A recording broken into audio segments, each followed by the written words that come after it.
Il n'y a pas si longtemps, dans un lycée quelconque de France, les élèves les plus perturbateurs étaient soumis à la terrible épreuve de la colle du mercredi. Une sanction disciplinaire ayant pour but de gâcher leur après-midi de repos afin de réfléchir sur leurs actes répréhensibles.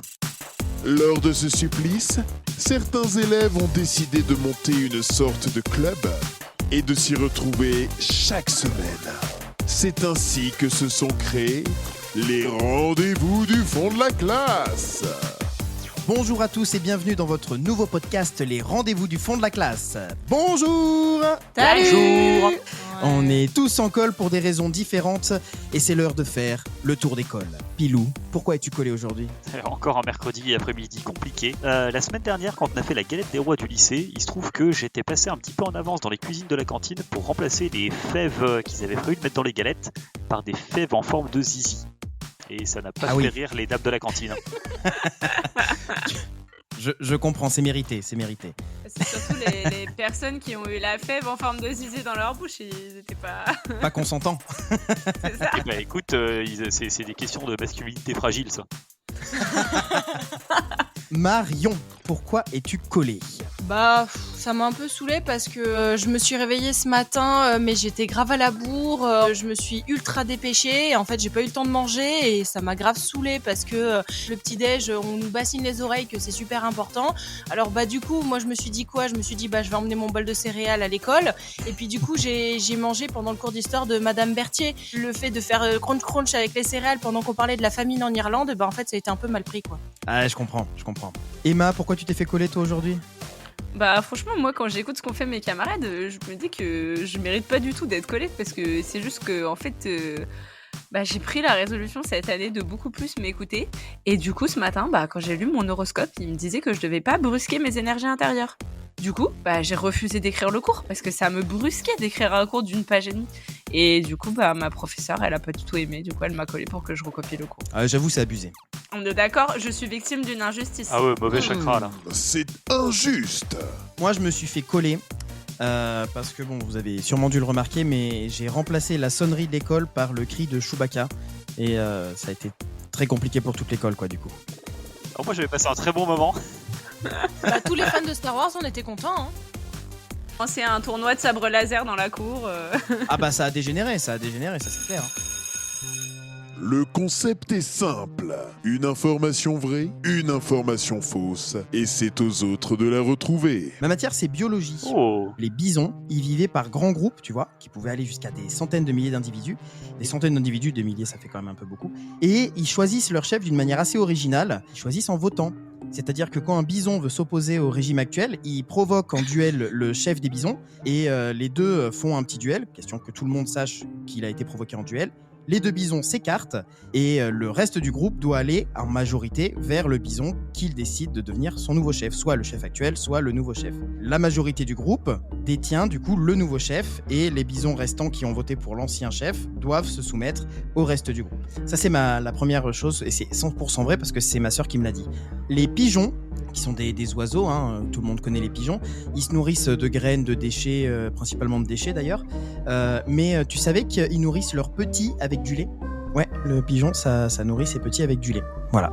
Ah ouais. Les bisons choisissent leur chef en votant, ou les pigeons nourrissent leurs petits avec du lait.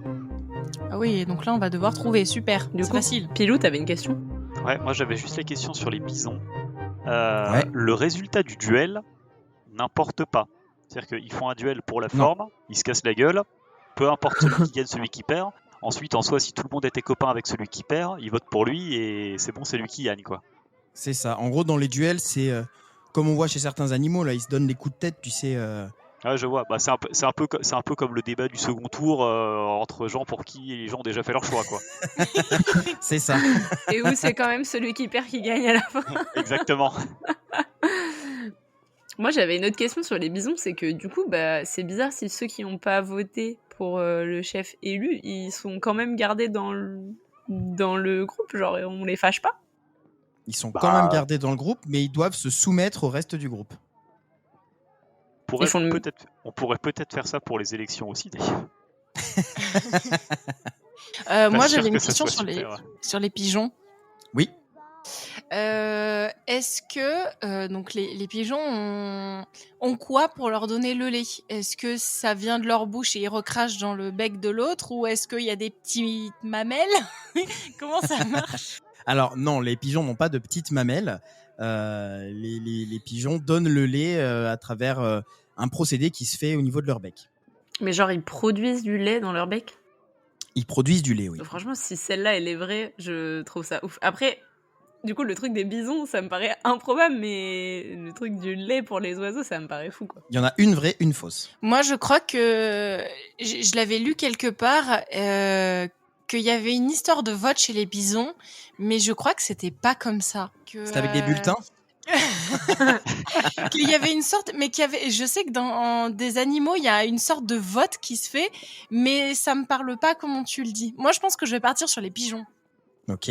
En Donc vrai. toi, pour toi, du les coup. pigeons, ils sont vrais? Alors que pour Ouais. moi, les pigeons, je pense que c'est faux. Genre, je pense vraiment que les bébés oiseaux, c'est asticot, vers, mouche, insectes, mais je pense pas que ce soit du lait. Ouais, moi je rejoins Emma, pour moi le pigeon qui produit du lait c'est full bullshit. Moi, j'adore. Alors que les bisons, ouais je sais pas, ça me semble pas si improbable que ça. Moi, je pense que Andrés, il a essayé de le rendre improbable pour nous tromper. Les oui, bisons? oui, mais c'est ça. Ouais. Ok. Mais pour moi, ouais, le pigeon qui produit du lait, je sais pas, j'arrive vraiment pas à l'accepter, tu vois. Donc vous deux, vous dites pigeon faux et bison vrai, et toi tu dis l'inverse. Ouais. Ok. On dit même Eh ben. bison futé. Bison futé. Eh Et eh. bah bison futé, les bisons c'était faux et le pigeon Ah. c'était vrai. Papa, Oh non, c'est dingue! merci gris. maîtresse. Alors, bon, Incroyable. à savoir que les bisons peuvent faire des votes en choisissant la majorité du groupe, mais c'est pas pour choisir leur chef, c'est pour choisir l'endroit où ils vont aller. C'est-à-dire qu'ils Ok. sont ensemble, un peu comme.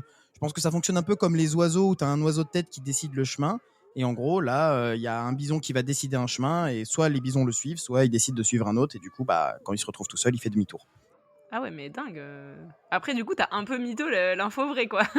Alors, l'info vraie, les pigeons, ils font du lait. C'est du lait de jabot. C'est un lait spécial, ou lait de pigeon, ou lait de jabot. Et c'est une sorte de régurgitation qui a une sorte de patia spéciale qui sort que pour les enfants, quoi. Incroyable.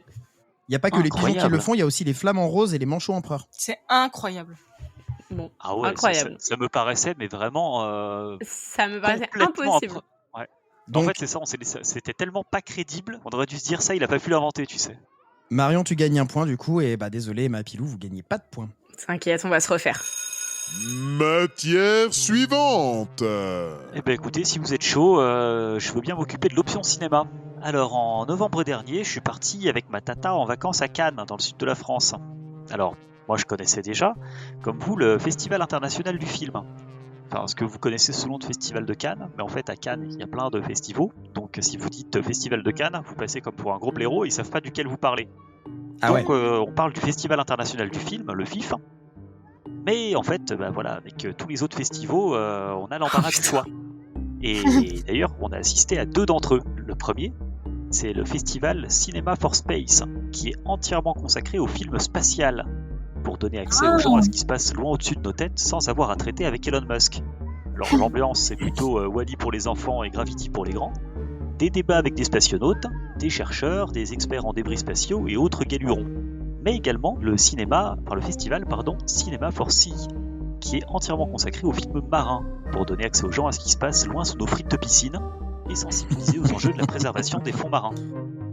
L'ambiance, c'est plutôt Nemo pour les enfants, Abyss pour les grands, des débats avec des océanologues, des biologistes marins et autres joyeux trublions.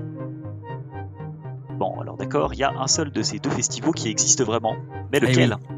Oh la Ouah, vache. c'est dur. Ouais, c'est trop dur. La logique, enfin en tout cas ma logique voudrait que le festival sur la mer soit le festival vrai, vu qu'on est à Cannes.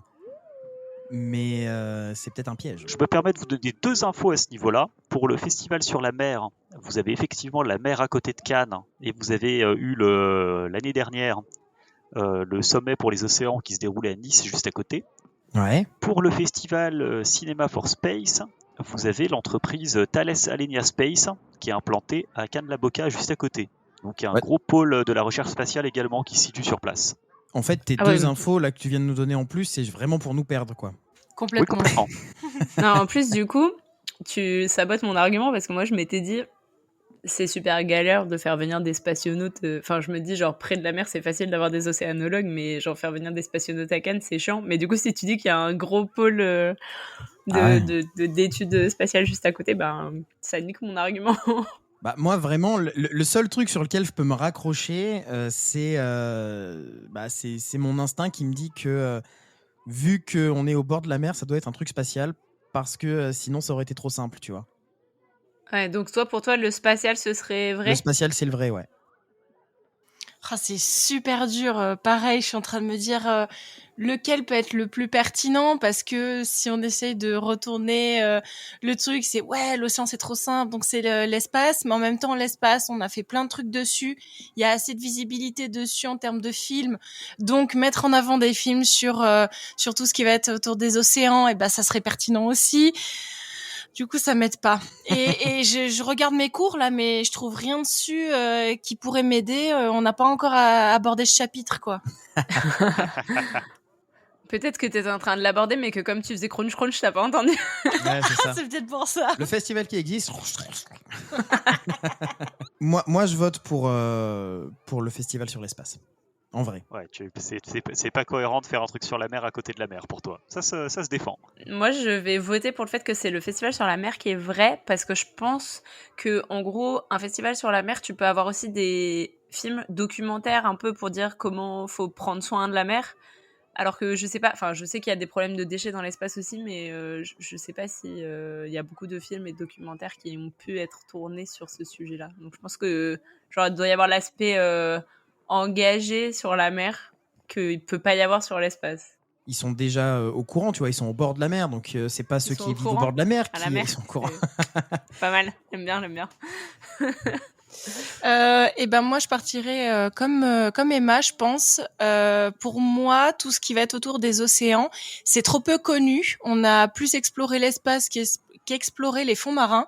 Et du coup, le côté de la visibilité, de toucher à tout ce qui est le mystère de l'océan, et ben je verrais bien un festival autour de ça. Donc moi, je vais dire aussi Ok. que c'est les océans qui sont vrais. Après, on dit les océans, mais il est au bord de la mer, quoi. Pas au bord de l'océan, mais bon. Oui, bon.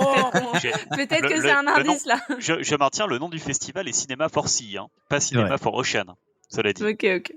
Donc, écoutez, en fin d'année dernière, du 27 au 29 novembre, très exactement, se tenait le festival Cinéma for Space.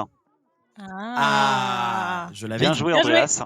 C'est effectivement consacré entièrement au film spatial. Et pour le coup, c'était la toute première édition. Donc on verra si ça va être suivi, si ça va recommencer ou pas. C'est donc un point pour Andreas. Donc Andreas égalise, effectivement. C'est l'heure de la matière suivante. Moi, comme j'en ai marre de perdre, je vais vous donner mes infos. Bah, du coup, je vous avais dit, je suis à fond un peu dans les bonnes résolutions et tout. Du coup, je suis allée au CDI et j'ai passé toute ma journée au CDI à faire plein de recherches sur les traditions un peu rigolotes pour le Nouvel An. Et du coup, j'ai trouvé 2 traditions qui m'ont paru très très drôles et que du coup, j'avais envie de partager avec vous. La première, c'est au Danemark. Pour le Nouvel An, pour l'arrivée de la nouvelle année, en fait, la tradition veut qu'il faut sauter du haut de sa chaise. Sauter qu'en du fait, haut de sa chaise. C'est pour symboliser le fait qu'on saute dans une nouvelle année. Mais il faut que ce soit une chaise, à tout prix. Genre, vous pouvez pas sauter du haut d'un tabouret, d'un fauteuil, il faut que ce soit une chaise. Voilà. Je sais pas pourquoi, ils attachent autant d'importance à ça, etc. Et autre tradition que j'ai retenue, qui m'a fait beaucoup rire, c'est aux Philippines. On choisit comme repas pour la nouvelle année de ne manger que des fruits carrés.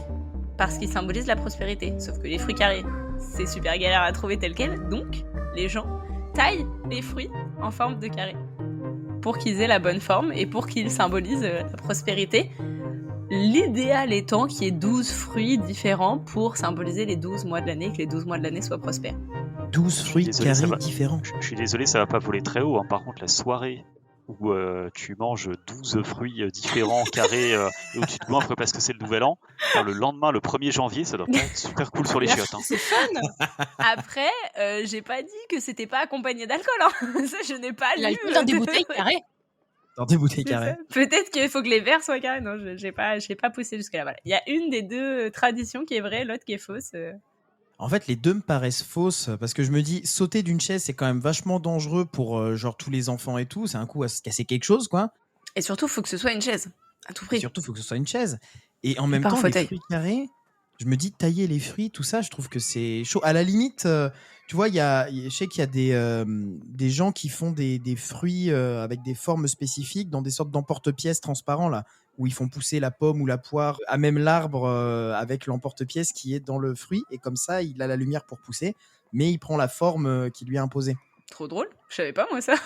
Ah, moi, les seules fois où j'ai vu des trucs comme ça, c'est pour faire les gnôles, les gnôles de fruits, pour faire de la poire ou de la prune. En fait, tu mets les bouteilles, t'as des arbres à bouteilles, tu mets les bouteilles, le fruit pousse dans la bouteille, et ensuite, hop, tu te barres et t'as vraiment ta poire dans ta bouteille de poire, quoi. Les arbres à bouteille, ouais, ça me dit un truc. Mais bon, tout ça ne me dit pas, est-ce que les Danois sautent de leur chaise pour le Nouvel An ou est-ce que les Philippins taillent des fruits en carré pour le Nouvel An? Alors, c'est vraiment super chiant parce que moi, j'ai de la famille qui vit au Danemark et du coup, je suis incapable de dire si s'ils faisaient ça parce qu'on n'a pas passé beaucoup de Nouvel An avec Attends, eux. moi, j'ai cru que t'allais me dire j'ai de la famille au Danemark et ils taillent les fruits en carré. T'imagines? Comment ça marche?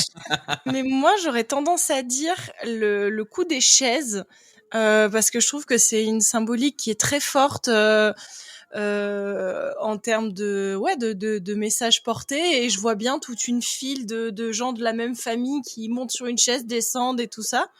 Et après, moi, j'avais déjà demandé à une prof une fois, c'était quoi le symbole de prospérité et si mes souvenirs sont bons, il me semble que c'est pas le carré. Je crois pas que ce soit une forme qui détermine la prospérité. En tout cas, moi, ça me choque. Et du coup, c'est pour ça que moi, je vais dire que c'est la chaise qui est vraie. C'est la chaise qui est vraie, la phrase est incroyable. Je veux un t-shirt avec écrit c'est la chaise qui est vraie, vraiment. La chaise est vraie, la vie est une chaise. Quoi? Les gars, vous en pensez quoi, vous? Bah, c'est vrai que le truc du symbole, enfin comme tu dis là, la forme de prospérité, je sais pas, instinctivement j'aurais dit le triangle, dans le sens où c'est une forme solide, tu vois. C'est à cause de Zelda, ça. C'est à cause de Zelda. Non, mais tu vois. mais tu vois, le carré, ça peut se casser. Le triangle, c'est une forme qui, comment dire, je sais pas si tu vois, elle se défait pas. Oui, non, mais Je comprends. suis pas sûr que Il y a du une point de base. vue physique ou géométrique, ce que tu dis n'ait le moindre sens, hein, là, pour être. Mais non, mais il s'est fait coller en cours de géométrie parce que justement, il a essayé de casser les carrés. Enfin, bon, bref. Non, mais tu vois, sur des structures, c'est souvent qu'on utilise le triangle pour justement répartir la force, plus que le carré qui aurait tendance à répartir mal la force. Donc, je sais pas. Bon, il a un argumentaire un peu bancal, mais au moins il a pris sa décision. Son argumentaire, il est carré aussi. Non, mais Il est pas carré, il est triangulaire. je me dis aussi, les chaises, il y a déjà il y a aussi des trucs qui existent avec les chaises. C'est dans des mariages aussi, je sais plus de quelle origine, où tu lèves les gens sur les chaises, là, tu sais, où tu. Oui, Ah tout oui, à fait. peut-être. J'ai vu ça, effectivement. Moi, je pensais plus à la grande vadrouille, tu sais, quand ils sont en train de se balader Putain, sur leur mais- chaise autour de la table. Oui, chacun ses références, quoi. Mais- Et moi, du coup, je vais aller à contre-courant, je vais défendre nos amis philippins. Alors, les fruits en carré, ça me paraît un peu invraisemblable, mais c'est vrai qu'ils sont très fruits coupés là-bas. Pour le coup, non, c'est vrai que dès que tu bouffes dans des restos philippins, des trucs comme ça, c'est des fruits, t'as des fruits coupés à toutes les sauces, etc. Donc, je me dis, pourquoi pas? Et non, plus sérieusement, je sais pas, le côté Danemark, sauter de sa chaise, à la fois, ça me paraît pas invraisemblable comme tradition, à la fois, mais mon Dieu, les appels au service d'urgence tous les 31 décembre.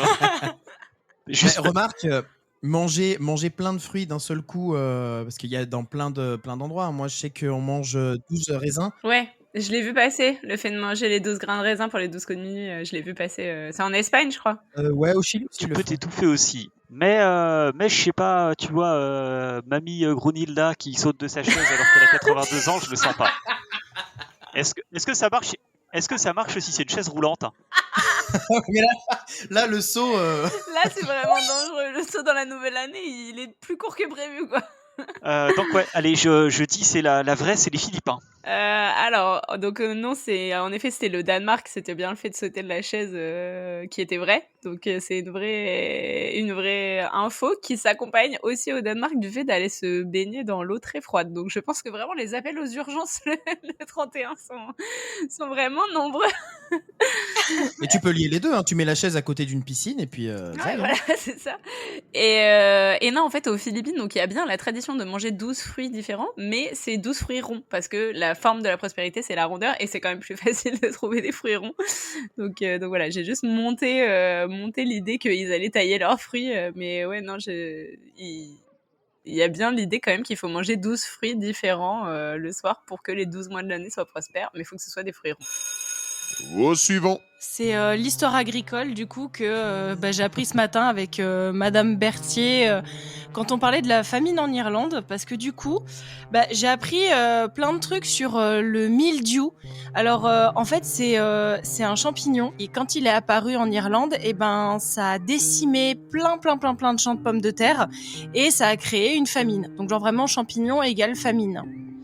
Et le deuxième truc que j'ai appris dessus qui est énorme, c'est qu'en fait le mildiou a été utilisé pendant la guerre froide entre les États-Unis et l'Union soviétique pour être une arme biologique. Donc c'est fou quoi. Alors je me suis vite arrêtée de manger mon bol de petit-déj. Ah, tu m'étonnes. Il y avait du mildiou dans ton bol de C'est ce que j'allais dire, petit-déj. s'il y avait du mildiou dans tes crunchs, c'est pas facile. Hein. Et du coup, il y a un truc, je me rappelle pas tout à fait, c'est peut-être pas totalement vrai. Et l'autre truc, ouais. Moi, ça me dit un truc, les histoires d'armes bactériologiques, mais alors je sais pas si c'était le mildiou, quoi. Donc, le mildiou en arme bactériologique, ouais. En arme bactériologique, ça me paraît gros. Utilisé par les États-Unis aussi pendant quelle guerre ? La guerre froide, elle a dit. Ouais, guerre froide. En fait, t'as dit par les États-Unis contre l'Union soviétique. Ça paraît être un raccourci parce qu'il n'y a quand même pas eu d'affrontement direct. Et arme bactériologique à base de mildiou. Peut-être qu'ils ont envoyé par la poste du mildiou, c'est techniquement pas direct. Hein. Les enveloppes piégées, vous croyez que c'est quoi ? Ils ont envoyé des Irlandais avec le... Ils ont envoyé des patates piégées. Hein. À côté de ça, la famine en Irlande, de fait, il y a une famine. Il y a eu une famine à ce moment-là et l'avoir comme cause, avoir le mildiou comme cause, ça me paraît pas invraisemblable. Je dirais que c'est la famine. C'est pas la patate qui était porteuse, enfin qui a été justement porteuse de la famine. J'avais pas une histoire de maladie de la patate. Non, en fait, c'est justement parce qu'il y avait plus de patates que les patates mouraient. Donc vu que les gens n'avaient pas de patates, ils avaient faim. C'est pas la patate en elle-même qui était contaminée, tu vois. Okay. C'est pas des patates transgéniques. Bah vas-y, allez, moi je pars sur le fait que la fausse c'est l'arme bactériologique. Et toi, Andreas ? Ouais, je dirais que la fausse c'est l'arme bactériologique aussi. Putain, c'est pas facile à dire. Hein. T'as vu ça ? Rien que parce que le mot il est dur à dire, c'est ça qui est faux. C'est ça qui est faux. Ça n'existe pas, bactériologique. Ce mot n'existe pas. Bon oui, du coup vous avez tous un point. Oui, j'ai un point. Ouais, on finit pas capot. Donc le mildiou, c'est un spore en fait, un champignon qui a bien attaqué toutes les plants de pommes de terre et ce qui a fait que évidemment ça a défoncé la production et du coup que les gens mouraient de faim. Mais par contre, le mildiou a été étudié pour être potentiellement une arme biologique pour les États-Unis, la France, l'Union soviétique. Enfin, il y a plusieurs pays qui ça sont a été renseignés un plan, quoi. pour en faire devenir. Ouais, ça a été un plan et ils l'ont après abandonné. Mais ils ont failli. Après, j'ai envie de te dire, à l'époque de la guerre froide, tout n'importe quelle merdouille était potentiellement utilisée comme arme bactériologique. Même les Irlandais.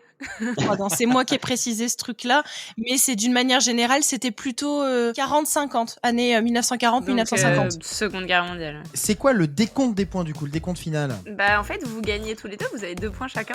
Oui, et Pierre-Loup et moi, on a un point chacun, donc on perd tous les deux. Andreas, il en a 3. Pourquoi ? Il a trouvé à chaque fois, Andreas ? Il a trouvé à chaque fois. J'ai trouvé à chaque fois, ouais. 3 pour Andreas, 2 pour Marion et 1 pour chacun. Oh non ! Non mais voilà, après on veut pas compter mes points correctement. Non mais alors après moi j'ai séché le cours de maths donc je peux pas. Félicitations Andreas en tout cas. Et ben bravo. Je suis très heureux d'être le champion et d'être le moins cancre de vous tous. Putain, on n'est pas aidé alors. C'est ce qu'on verra la semaine prochaine.